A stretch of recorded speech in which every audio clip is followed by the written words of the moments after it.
Ladies and gentlemen, let's get ready to rumble. What a fixture last night. I felt what's that guy's name? Bruce what the UFC guy. They pay him like $1 billion to come and say like that phrase every single time. Of course, out of the blocks, just stumbling over ourselves. But I mean, we're just excited. His name is Michael Buffer. Oh, that's right. Oh no, Bruce Buffer. Bruce Buffer, I thought. Or is he the son? I thought it is Buffer's for sure, right? Yeah, 100%. it's Buffer. Yeah. But anyway, dude, last night was just an absolute dream of a night, and one that I think we all just hoped for, prayed for, dreamed about. But just the way in which it all happened, all the context around it, it was just nothing short of majestic. Justin, any initial reactions watching that game unfold last night?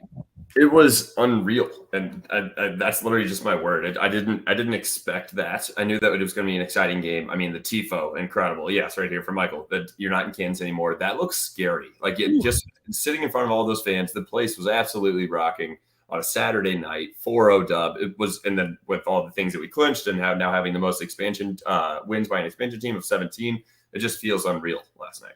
You said 4-0, Justin. I got caught in that same. I know. I put my tweet out like legitimately as we hit like 90+1 because it didn't even look like Kansas City was going to score. And of course, I put that out trying to get ahead a little bit, and I ate my words and I edited the tweet, and that's why you pay for premium. But there's your business case right there. But yes, it was a great night. Hey, and that was my first highlight, Justin, going into it. But let's start one word summary very quickly to start. I got a good one for you today. And this is how I feel that Kansas City felt about us last night.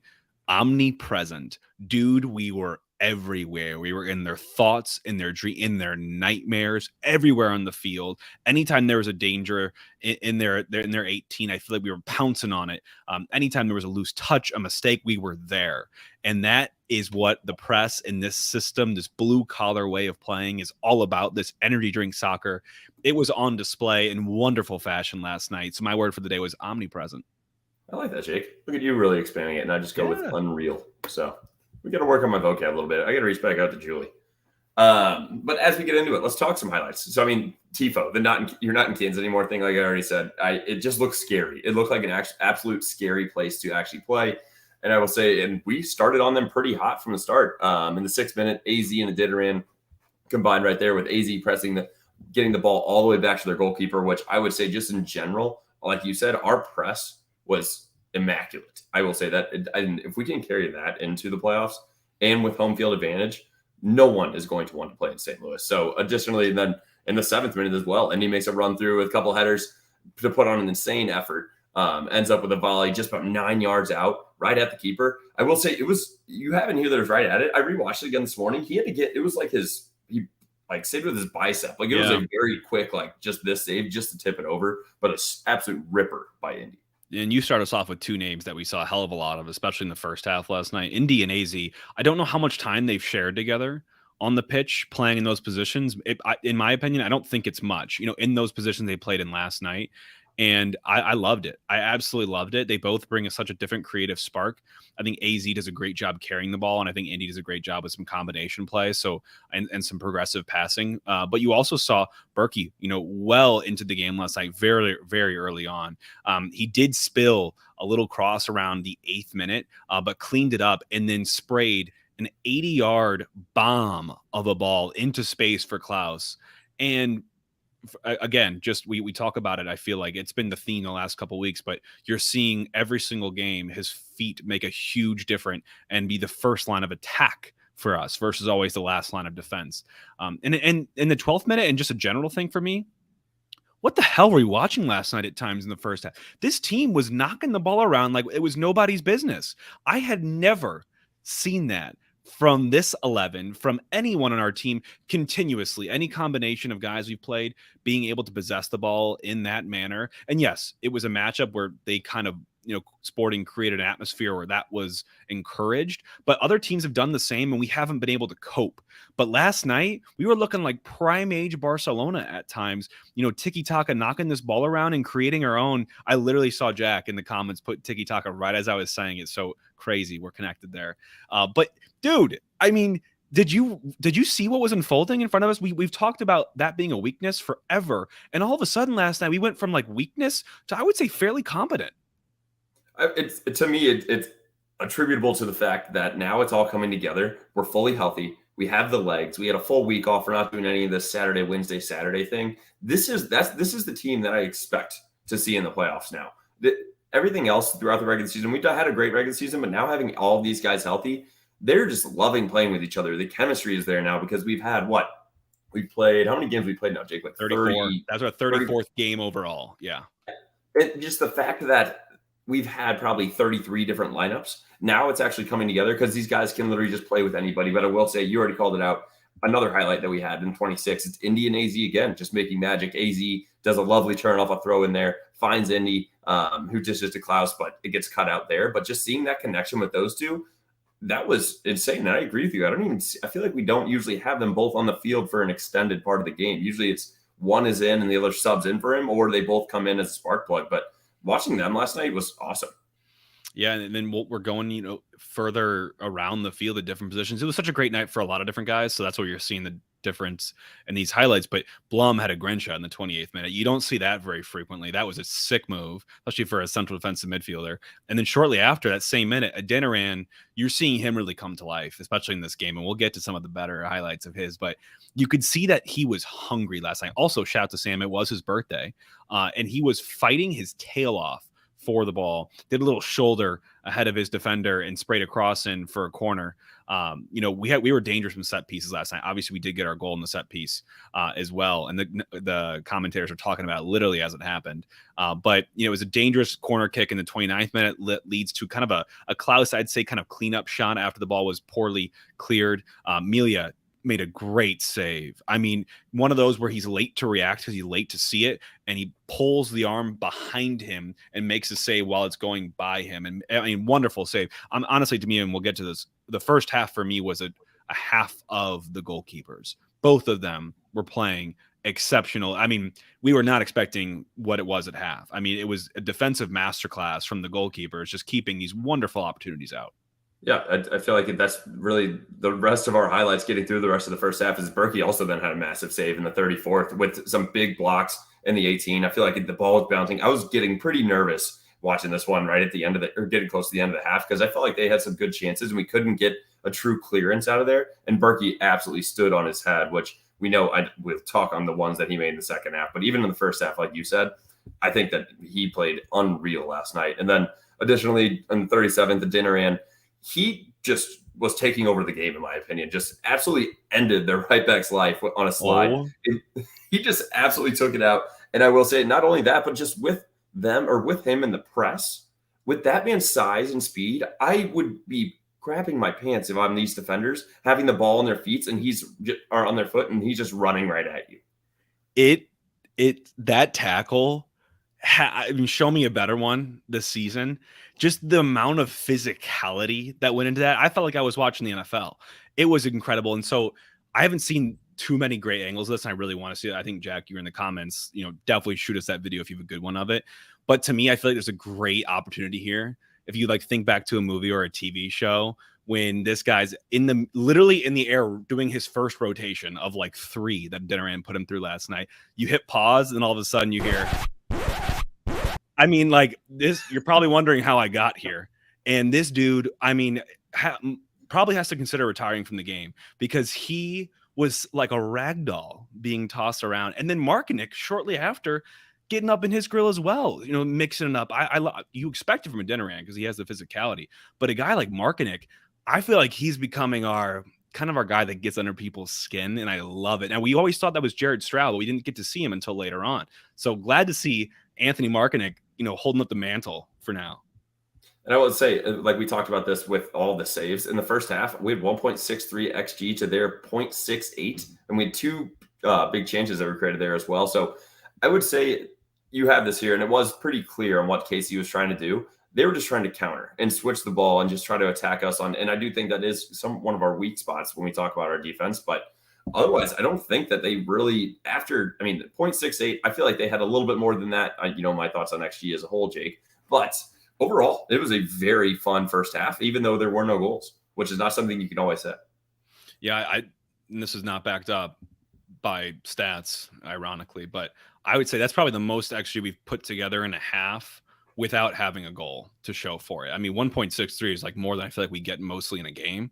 Looking at most of our games because of how effective and ruthless we are with our chances. But I agree with you, Justin. I mean, I think we adapted super well to what KC was throwing at us. They basically kind of took our game plan in terms of hit direct and hit counters, and they did that. And they were really wasteful with some of their opportunities. And I think we did a good job getting numbers back, especially in the first half, to defend those counters. And then the second half, you come out firing as well. This is why I hate XG, Jake. So in total for the game, we have 2.74. So we had basically just a 1.1 in the second half with all 4 of our goals. I don't get it. I mean, but I will say to that end though as well, like none of those goals I'd say were easy. Klaus's his second one especially. I mean, come on, like that was exceptional. No, yeah. Adeniran's header as well, like that was tough as well. Like we scored some really tough goals last night, I would say.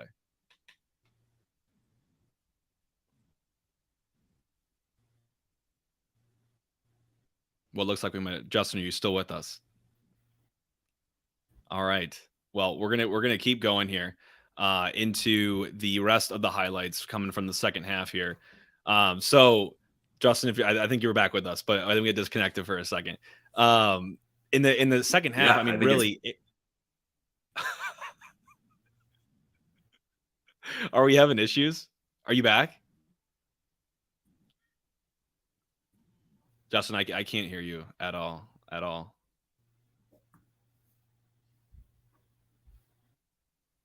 All right. Well, we're going to keep going. So AZ was carrying the ball into some dangerous spaces last night. He's known for doing that. The progressive carries, he's wonderful at doing those. The flowing hair in the background, it's a sight to behold. And then we saw some awesome combination play as well from Indy, Blum, Leuven, who are all combining so well together in the central midfield to spring chances through either for each other or for one of our 2 strikers in Adeniran and Klaus, who are jumping on any loose ball they can and jumping on really any opportunity they can. It's clear they are given the green light. And I feel like it's different. You've seen Adeniran sprung in behind. You're seeing Klaus used as a hold-up player to connect and bring other guys into the play. But both of them offering something so robust and so different for us. And that was on display last night as well. I mean, we were so dangerous last night. And not that we've ever shown, not that we don't show flashes of that, but that continuous wave after wave after wave. I feel like we could have scored 8-9 last night if things were really, really going our way. Yeah, sorry, stream was going out. I have way too many NFL games on at the same time, so apologize there. I definitely just turned those off. But yeah, so I will say, Jake, so I missed here a little bit, but my biggest one that I want to touch on before we got into the goals. Did you already touch on the save by Roman off the crossbar? No. That was awesome too, though. The 60th minute, there was like 5 volleys in that one play. And then the one that he actually saved was an unreal angle on their side, off the crossbar, and then down like off the inside of his body. He was literally just throwing his body to try to save that ball. Absolutely unreal. And then literally 5 minutes later, had another incredible save on the header. Not a whole lot of power on it, but it was going right into the bottom corner. And Rome gets there with 2 hands, saves it off the post, and a good clearance there. So apologize for the buffering, but Jake, keep taking us on. All good. We saw Stroud get on probably with around about a half hour to play with Nico as well. And both those were combining well to put Nico through, got a shot on goal. And then we had Stroud and Nico both get shots on target blocked after Leuven had an awesome cutback cross. It just felt like the goals were coming and they were coming. And we just felt like it was like a power play almost. And it wasn't, right? We were, even on men. Sporting has everything to play for, but it felt like we were the desperate team last night. And that was the big difference for me because we finally broke through in the 73rd, which is shocking. 4-1 game, but we didn't start the scoring until the 73rd. But then the floodgates just open wide for us. So, and it was, I would say in good fashion from Sam off a wonderful free kick from Leuven. He had one of those kind of glancing near post headers where a lot of the pace is already in the ball. All you got to do is just put the right part of your head on it and just guide it into the near post. And you don't need to do too much of a pop or add too much, oomph to it. But it was, and for me, I actually was really impressed too, because it all goes back to a veteran guy like Stroud who drew that foul. He was receiving a ball under pressure and had the wherewithal to just kind of take it the first touch, keep it in front of him, keep the defender on his back, and draw a contact and take the foul. And it's a 45 yard free kick in, but Leuven makes those every single day of the week. Like it just as if they were 20. So I mean, his service is incredible, and Stroud just you love to see those little things. Those little things generate those chances, and those chances convert to goals, and we win a game like that 4-1. I don't know what Kansas City was thinking. If you watch the replay, Adeniran they had a guy that was maybe like 5'8" on him on the front post, and he wasn't even marking him that close. I mean, great ball by Leuven, great finish by Sam there, but that's the one thing I wanted to call out on that. The Stroud goal, literally 2 minutes later, awful clearance. He kind of settles it with his thigh and then takes a touch. And a great bury there. And I will say the mistake, that further clearance, it's not that they just couldn't clear the ball. It was because Leuven and Adeniran were pressing so high. They were trying to clear the ball from 1 yard on their own goal line. So I love the way that they press work for that. And then the one highlight I had before the next goal I'll let you take us into, Jake, is there was another great free kick by Leuven. Endo Parker running in behind, and he just misses the header just over the top. So Leuven, in my opinion, I feel like he was actually involved in all 4 of the goals. I don't know how many assists they'll actually give him because they do give like hockey assists. He got 2 last night. Mm-hmm. And then obviously the goal in the 79th was another relentless press by them. And Leuven just picks out Klaus running in behind with a great volley on the finish there. Oh, and if my he wanted God. to, he still had Nico and Stroud on the back post. Those guys were humming. God, that volley was sexy. That finish, like I was watching this by myself because I was at home babysitting when my wife was out for a wedding, so I could not join the festivities at City Park last night. So I was devastated, but I woke him up last night for that goal. I mean, it was just one of those off your couch, like you remember where you were moments. It felt like this. Listening to the broadcast, it sounded like the place was about to erupt. I mean, it was incredible. What a goal! And then 3 minutes later, we're going at it again. 84th minute. Klaus with an absolute worldie of a goal. And I say that because, it's one of those where he gets past the ball inside the 18, takes kind of a choppy first touch to try to get it onto his left and then try to have a shot. But he hits it into the ground so much that it pops up in the air. And all that's left for him to do is to put a little boot on it with his right outside of the foot into the far corner with as much pace as he can get in it. Can't generate much. He's already planted his leg. So he can't line this one up. And he just hits it perfectly weighted, perfectly accurate into the far corner. Amelia cannot do anything but just watch this as it goes in the back of his net. And that's when you just knew this one's just going to go for us. And we're just going to run away with this thing. Like everything. I mean, if I was a Sporting player, I'm just like, I'd probably just have to ask for a sub. I mean, like there's just nothing you can do that's going to impact this game at this point because we have everything going for us and we look like the best team right now. Oh, absolutely. And Brett just put this in here as well. I agree. If Klaus was actually healthy the entire season, he would be leading the Golden Boot. Right now, he currently has 10 goals, which is tied with Nico. And Klaus has only played in 17 games. That's absurd. That's literally half of our season that he's played in. Imagine that. I mean, I'm not saying he would double it to 20, but he probably 16 to 18 right now. And I don't even know what the Golden Boot leader is right now. Do you know, Jake? I think it was 16 until last night. I don't know who was I'll go look. Go ahead. Yeah, look that up. Hey, Justin, did we cover the Stroud goal, even our second goal? Yeah. Okay, yeah. We did. Yeah. I mean, awesome to see him get back on the score sheet as well. I mean, every time he scores, I feel like it's an FU to Austin for how they treated him and for not even really being able to get a sniff into the team. But the highlights last night, I think, in terms of the stats, told the story. You already said a 2.74 XG to Sporting's 1.8. Tip of the hat to Berkey. I mean, obviously, Sporting wasn't absent, especially in the first half.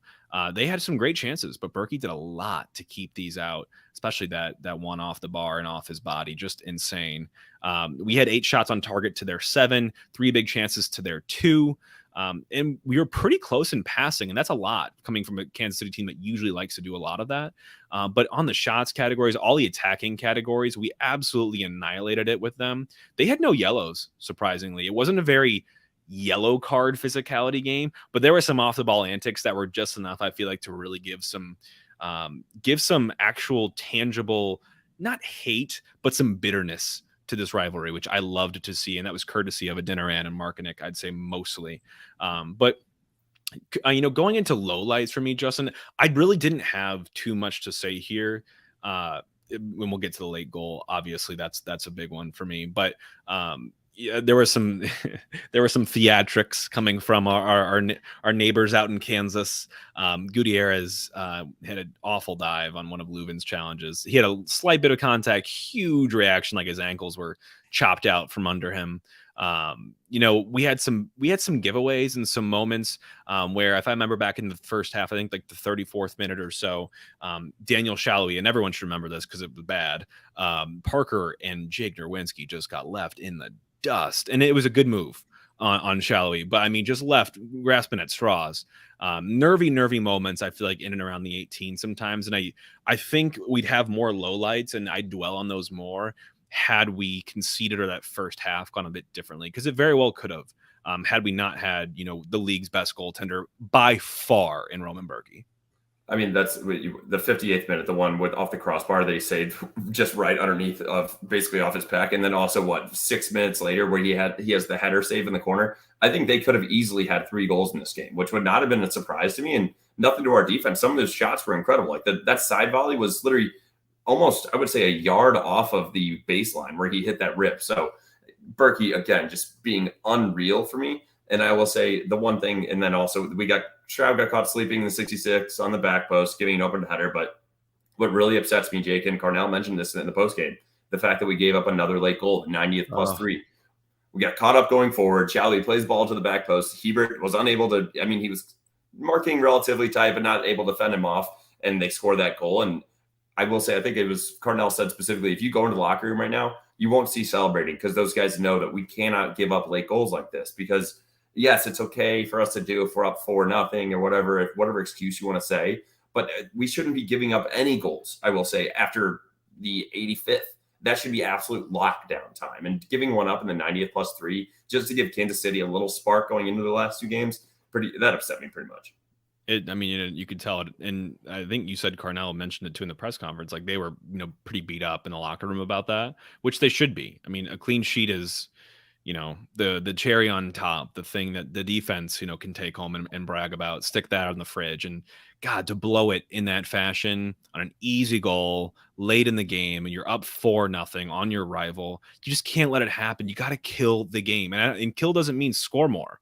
Kill means, take time on the ball, possess it, knock it around, kick it to the freaking flags if you have to. I don't care. Just kill time and kill the opponent. Like, it just, it baffles me sometimes that we don't do the simple things in those situations. I see, Duck in the comments here. Why didn't anyone take the ball to the corner and burn time? My question exactly. I just feel like we were buzzing so much that we our mentality kind of went out the door, thinking about it, pragmatically and more of a emotional type thing. Let's go get a 5th, which, you kind of love as well, but you can't do that.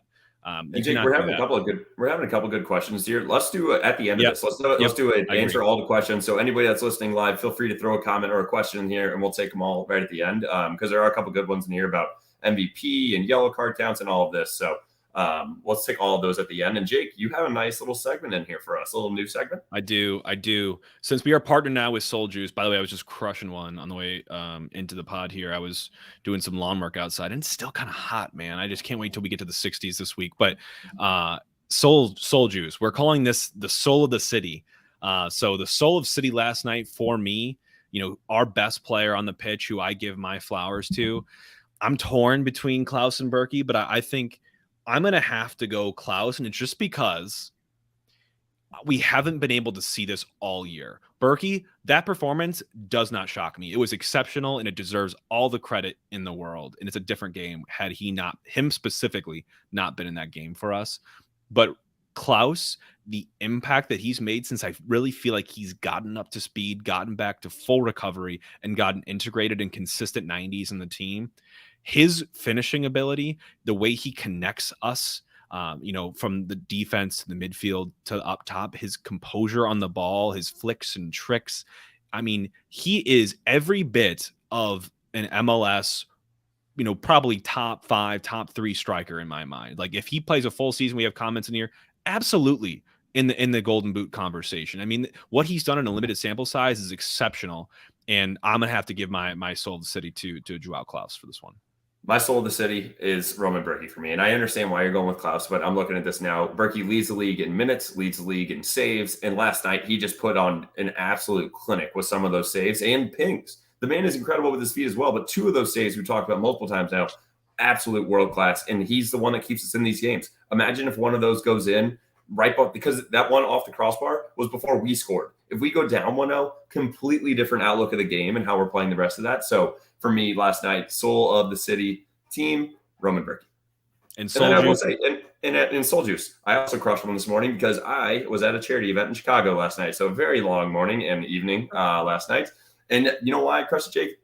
Because you can get it 20% off as well at souljuice.com using code ballwatching. You can also get it at Deerberg, Sam's, working on another place in St. Louis. We're waiting for Luis to let us know we can drop that. So go out and get Soul Juice today. Like, don't even have to, even when it does get cold, Jake, that's when you can start mixing it with mimosas. You just drink it. You can drink it anytime. That's a little teaser for you. And then also the pitch. I know that I also was not able to get to the game last night because of the charity event in Chicago, but I saw pictures of the pitch, absolutely bumping. It's always bumping. NFL Sunday today. Get there now. Get there. Actually, quick plug as well. City 2 kicks off in an hour at home. Get to that game. Get to the pitch beforehand. I'll be streaming it at my family dinner, so do that. Yeah, for anyone that's watching this live right now, that's at 5 o'clock here. And for those after, hopefully we won. But I mean, it has the makings of being a great weekend for City and a really, really bad weekend for Sporting, because they were the ones on camera on those MLS Next Pro picking your opponent, saying scared money don't make money, as they pick the next highest seed they could pick. And they lost 2-0 to Austin, which is just amazing. So scared money does in fact lose money sometimes, contrary to popular belief. But yeah, no, Justin, I mean, I think for the player ratings, we can honestly, I don't want to be lazy here, but I can throw a blanket. No one last night didn't look up for it. I know it's a double negative, but everyone on this team, that 11, I think for me, you have to roll with that 11 into this first playoff game, assuming everyone's healthy, assuming that what we saw last night is not, like I said, lightning in a bottle. That I don't know how you do not play those same guys again in your next meaningful game.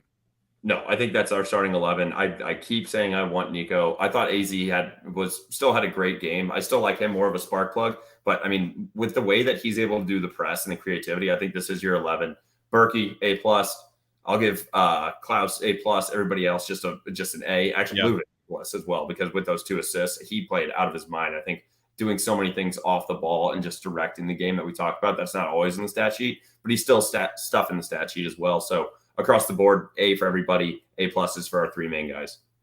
And it was a green night for the boys here on DraftKings, whatever your book is of choosing. We both bet 3-1 as predictions. We were close, and I was getting a little nervy there. I was texting you, Justin. It was like I didn't get time to place that 3-1 correct score. And man, it was close, obviously, but not before we got 4. And money-wise, I bet a parlay with both teams to score and over 2.5. That cashed. Both teams have scored, no draw. That cashed. And City team total over 1.5. Obviously, that cash is always a lock at home. Justin, that is your staple. That is, I'm cleaning up every time. And me being in Chicago, dangerous. During live for that game, I was almost going to hammer us again live. I wish I did, but I think I had enough on the team total over 1.5. So where do we go from here, Jake? Mathematically, we've clinched home field advantage. So anybody that has been living underneath of a rock, we are clear of first place by... How many points is that now? We have 56. LAFC has 45, but Seattle has 46. But Seattle only has 3 games left. And so even if they won out and got 9 points, they would not reach us. LAFC has 4 games left. So they would have to win out, and we would have to lose out for us not to get first in the MLS in the West. So looking pretty good for the fellas. Magic number-wise, I didn't even put the graphic together because it doesn't matter. But right now, it would say -10 for a wild card, -9 for a 7th. -6 for a 4th, which would be the home spot. So we've obviously clinched it up, and mathematically now for sure we will be playing at home in the first round. Yeah, and LAFC plays tonight against RSL Sunday night. So we'll see what happens there. But yeah, it's looking so good for us. We love how this is all shaken out and all the favorable things that are happening around us. But we also deserve it because we create a lot of our own luck here at St. Louis City. But Justin, let's wrap out with some questions here that we haven't been able to talk about for people in the comments. By the way, anyone in the comments, thank you for being here on the live show. This is exceptional performance from the ball watchers as well. So just a collective, hell yeah.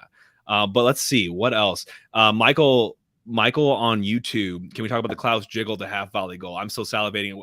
I'm pretty sure I was salivating as I was describing it here. It's hard to describe without watching it on visual. It was amazing. the way he just kind of kicked it up to himself, and I'm not saying that was purposeful, but the way he's able to react and then use his situation to his advantage and catch them off guard and surprise volley that goal, wonderful. Not many guys in the league can do that. And I don't care who you are, what the name on the back of your jersey is. That was exceptional. There is nothing short. Like, there is no other way to describe that. Incredible. And I'll say this, Jake. So doing full circle on this, Klaus. So the league leader right now is Lucho Acosta for Cincy, and he has 15. So Klaus would absolutely be in the Golden Boot. I think there's a couple other guys that have 15 as well, but he's only 5 goals off and has played half the season. So he would absolutely be in the Golden Boot conversation.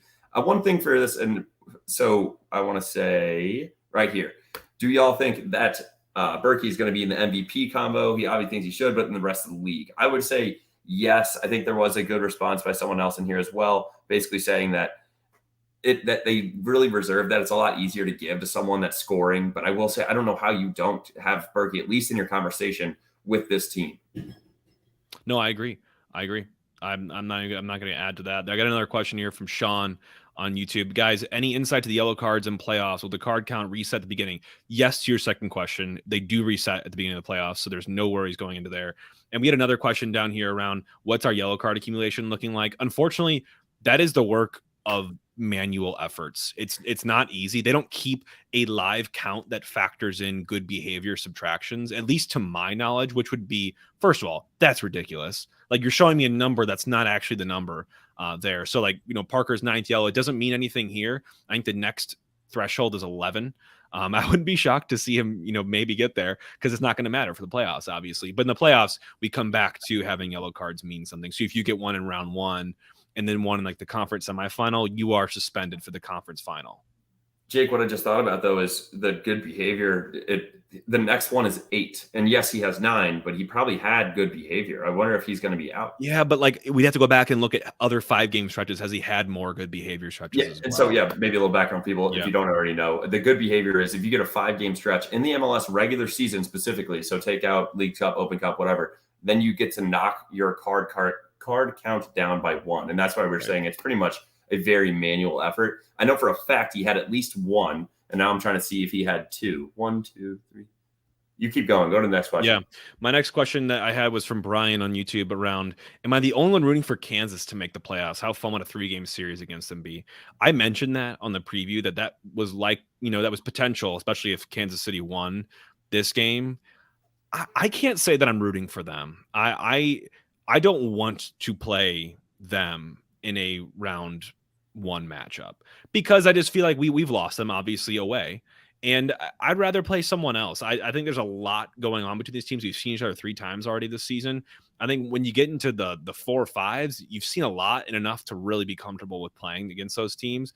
So I'd rather have a little more element of surprise heading into this. And I'm not really one to, I'm not going to, I was gonna say I'm not going to root against them, but I really don't care to see them make the playoffs. I love that this is our year to shine, and they're trying to play this like Big Brother thing where like they've been here for so long, and these guys are sending out awful takes.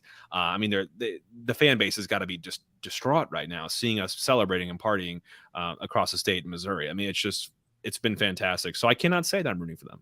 Quickly for their magic number specifically, they would need 8 points right now, based on our math on how to basically get in using the points per match projections. Because right now Dallas is in front of them, with 41 points, and Kansas City has 38 points. But Dallas has 3 games left, and Kansas City only has 2. So looking at that specifically, that's a little bit more why it's looking like 8 points for them, because Dallas is going to continue to play games and has 1 in hand for them. So. And then, Jake, I just did the count. I'm a little nervous that Mr. Parker might be out for the next game. I mean, we already clinched everything, but he has 1 good behavior thing. So now that would knock him down to 8. So before this game, he had 7. So then last night, he would have got his 8th on the good behavior. I agree. I thought the same thing last time. I think he has to be at least a game yellow away, because Jake put a comment in here as well. Great name, Jake.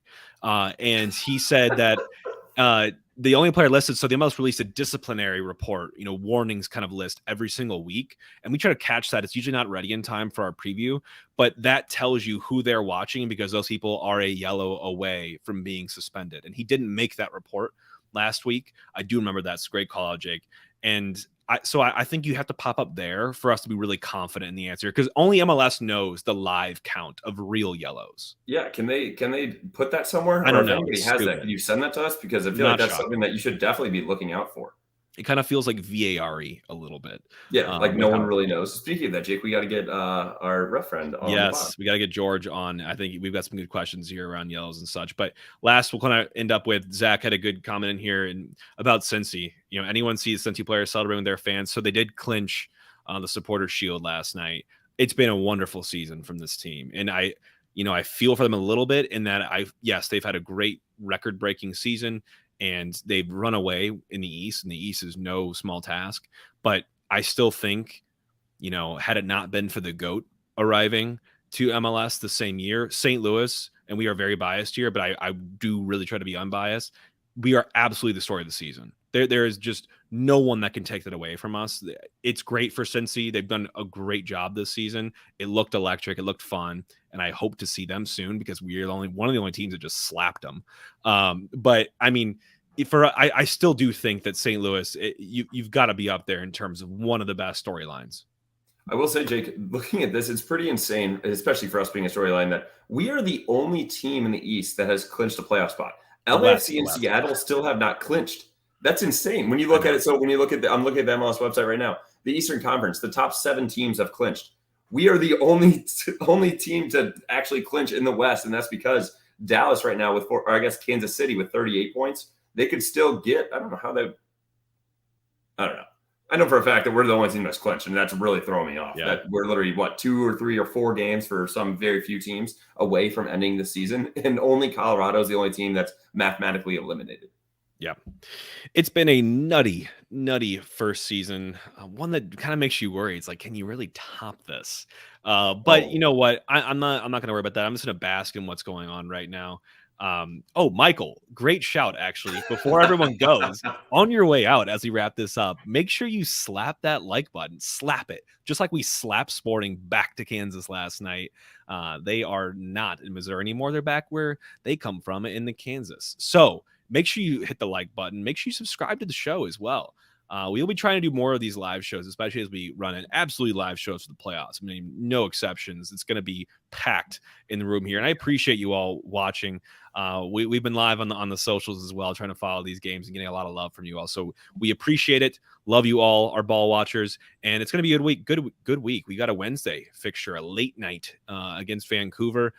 They still have a lot to play for. Obviously, we do is want to lock up that record for the most points ever by an expansion team. We only need 2 more to lock up the win there, 1 to tie LAFC. So should be exciting. I do think we'll take it seriously. I really hope we do. I think we'll rotate on Wednesday, but I do think it'll be a one that we actually do go in, like, looking for a result as well. So looking forward to Wednesday. We'll be back with a preview, probably a little bit of a shorter one this week for that game.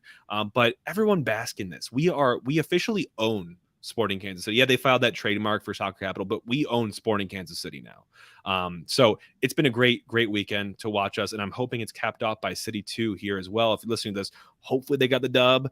I would not be shocked. So everyone have a great rest of your weekend, a great start to your week, and we'll be with you in a couple days. All for City. All for City.